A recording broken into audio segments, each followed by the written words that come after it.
অতিরিক্ত ভাত খাওয়ার ফলে আমাদের শরীরে ঘটতে পারে নানান ধরনের জটিলতা। তার মধ্যে এক, ওজন বৃদ্ধি। ভাতে প্রচুর পরিমাণে কার্বোহাইড্রেট থাকায় শরীরের ওজন সহজেই বৃদ্ধি পায়। ডায়াবেটিস। অতিরিক্ত ভাত খাওয়ার ফলে রক্তে শর্করার পরিমাণ বেড়ে যাওয়ায় ডায়াবেটিসের ঝুঁকি বাড়ায়।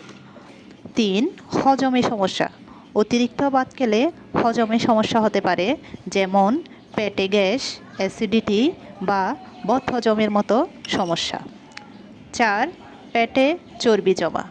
অতিরিক্ত ভাত খাওয়ার ফলে হৃদরোগের ঝুঁকি বাড়ায় এবং পেটে চর্বি জমা হয়।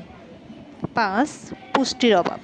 অন্যান্য প্রয়োজনীয় পুষ্টি উপাদানের অভাব হতে পারে, কারণ ভাত শুধু কার্বোহাইড্রেট জাতীয় খাবার, যার মধ্যে অন্য পুষ্টি বিদ্যমান থাকে না। তাই আসুন আমরা অতিরিক্ত ভাত খাওয়া বর্জন করি এবং শরীরকে ফিট রাখতে সহায়তা করি। আসসালামু আলাইকুম।